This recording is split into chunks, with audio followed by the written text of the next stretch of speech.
So in this video, we're going to talk about developing the body language of successful men or confident men. And I love this topic because in reality, what is the product of body language in a confident man? When you look at a confident man, like if you go see a movie with a really masculine man, how did he get that way? Why is his body language that way? Did he study it? Did he work on it? Did he try to get every little piece of his body moving like a confident man? Or did it naturally develop?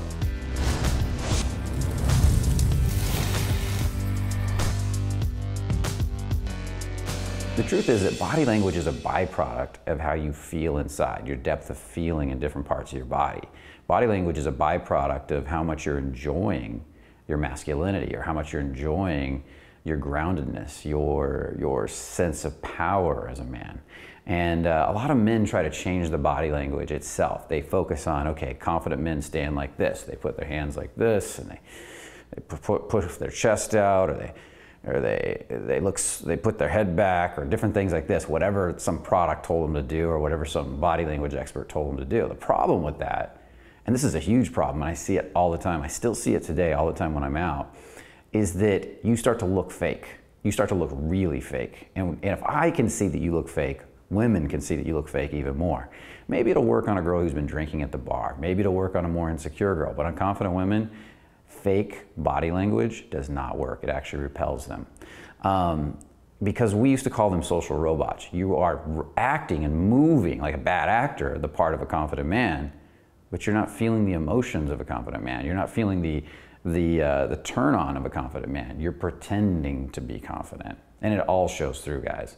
You'd be surprised at how much we as human beings can actually see. We don't see it consciously, but it registers. It registers in our nervous system, it registers in our bodies. So the number one thing you need to do is get into those parts of your body and start to allow yourself to feel what it feels like to actually feel masculine, to feel solid, to feel grounded, to start doing that work so that the body language becomes a natural outcropping of that feeling. I'm gonna say that again. The body language becomes a natural outcropping of that feeling. See, I see body language experts all the time say, oh, crossing your arms is a sign of insecurity. When you need to have your hands out like this, and you start focusing on that and start thinking, and your body wants to cross your arms and you're holding them out here, all that confusion in your body can be felt. And then what they say is that in time, you'll start to, fake it till you make it. You'll start to embody that. You'll get used to it. And you will get used to it. But then what happens, I've seen people do this, you get used to it, they kind of get this rigidity to them where it doesn't look natural, but they're used to not looking natural now. So fake it till you make it doesn't always work. You have to actually develop the feeling. Now with that said, with what I just said, crossing your arms, I've seen many guys walk up to women and talk to women with their arms crossed, and it works just fine. Because it's the difference between crossing your arms and feeling relaxed and enjoying your body, and maybe even feeling like you're warm and fuzzy because it feels good, versus nervous and being like, hey, what's up? Like, this is more nervous, this is more tight, this is more relaxed. And what I'm doing to make this shift is I'm not looking at the mechanics, I'm feeling for that sense of comfort or relaxation in the change or the process. Again, it's going back to this feeling in my body. So how do you develop this feeling? One of my favorite ways is to do a lot of movement work. Here at Fearless, we do a lot of movement work especially with our advanced clients. As clients move forward, we have them moving parts of their body, developing a relationship to all their parts of their body, including their turn on, including their vulnerability, like in the heart, like moving in here and moving it around the hip area, waking those parts of their bodies up. Not only does it make them feel more confident when they start to wake those parts up and start to get into their body, it's actually healthier. It feels better. You feel more alive. You enjoy life more. When you start to get more into your turn on, more into your hips, more into those areas of your body, more into your balls, more into the parts where your sexuality exists, well, sex becomes better, not just for you, but for her. And I can't tell you how many students come in and they can't even move their pelvis. They have no access to their pelvis, rocking it back and forth and rotating it. And that's kind of sad. I feel bad for the girls they're dating. So embodiment is huge. One of the easiest ways to start getting into embodiment is to take yoga. That's what yoga is designed to do, get you in your body. Unfortunately, most yoga schools today are teaching it as exercise, so finding a teacher that actually teaches embodiment, that isn't putting on rap music or some type of rock music and having you lift weights while you do it, Might be a little bit of a stretch, but they're out there. Look around. Look for somebody that's actually teaching you to feel into your body and surrender into your body. It's not about a stretch, and it's not about exercise. Other ways are meditation, but meditation's where you feel into your body more. You feel into your legs more. You feel into your spine more. You feel into your back more, all the masculine parts. And if you're not feeling much emotion, feeling the front of your body. Let's see, the feminine part of your body, which is the more sensitive side, is where you feel more emotion from. The masculine is where you deal with tension more, like the spine, the back, the outsides of the legs. Inside's more feminine, outside's more masculine. Insides of the arms more feminine, it's more sensitive, more tender. Outside's more masculine. So I'm building a relationship to all these parts. Another great activity, I think, to develop more masculinity for men is something like Brazilian Jiu-Jitsu, where you're learning to move and you have to build a lot of body awareness to be good at it. I believe, I haven't done a lot of it, but I played with it once, would be something like Sistema, the Russian martial art.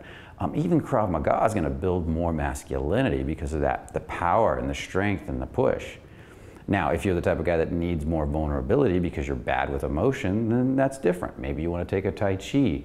Maybe you want to take something that's more soft, that teaches you to feel more of the softer, subtler emotions. Another great activity might be Feldenkrais.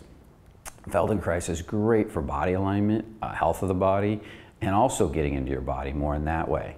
Acting classes is another great version. Learning to, because a good acting coach, if you got the right one, is going to teach you to emote from the body. And you're going to have to work with your body first to be able to connect to somebody else. You see, none of this that I'm saying is all about learning to stand a certain way. It's learning to feel the energy of masculinity, learning to feel the energy of your emotions and then express from them. You should first have your energy on you and what you feel like, and then you give the gift of that feeling, authentic feeling, to the person you're talking to. If you're largely locked in your head, most of this is going to seem foreign. It's going to be hard. It's going to be like, oh, I don't feel anything. I hear that all the time from guys that are locked in their head. I was one of those. When I feel this part of my body, I don't feel anything. It just feels numb. There's nothing there. Well, the truth is you can't feel nothing. If you're feeling nothing, then on some level you're numbing out that part of your body because you don't want to feel something. And it's time to start getting in touch with it again. It's time to start doing some meditation, doing some yoga, and waking it up. And if you really want some deep instruction on this stuff, definitely get into Fearless, because this is what we do. This is what we specialize in.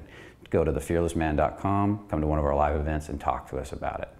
Another great resource, I got one more, just came to me before I move forward here, is a good somatic therapist.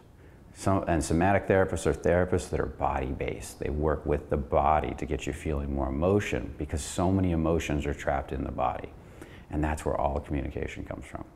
So I hope you're getting a lot out of this, and I hope you're realizing that it's very easy to avoid your emotions by numbing out your body or by staying up in your head and disassociating from your emotions. But it also makes you a bad communicator. And if you're out there trying to figure out what to say, how to walk, talk, and stand, and how to move your body from your head, then what's going to happen is you're going to become what we call a social robot. You might be moving like a confident guy, but it'll look awkward, it'll look weird, it'll look like a bad B actor. And girls feel the difference. People feel the difference. If you're in sales, your clients will feel the difference. So I highly recommend you work this out. It's not always the most comfortable, it's not always the easiest, it's not always the fastest process, but it's the most effective and long-lasting when you do it. So with that said, I hope you enjoyed this video, and I'd love to hear what you have to say about it. I want to hear your comments. I want to hear your, when you've done work in this area, I want to hear your results from it, especially if you go out and apply it. I also want to hear what future videos you want to see, and if you want to hear more about this topic. Also subscribe if you haven't subscribed, and again, go check out thefearlessman.com and check out our live events if you want to talk to us in person about this, because this is a confusing topic, and for a lot of people, they need direct instruction in this area to make a change. Some people are already kind of there, so they can get it going just by taking a few classes and stuff, but some people really need that instruction, whether it's us or somebody else. Go out there and find it if that's something you need. With all that said, I'll see you in the next video, and remember, only the confident really live. Seduction by nature is this transference or this exchange of emotion. You're feeling turned on, she's feeling turned on. You're feeling appreciative, she's feeling appreciative. You're feeling curious, she's feeling curious. There's excitement, there's energy, there's life. the everyday person just like yourself. You see, the average Fearless event, one of our intensives, costs around $15.97 to get started. And this event, because we really want to touch as many people as possible, we really want to give back, and I want to meet as many of you as I can,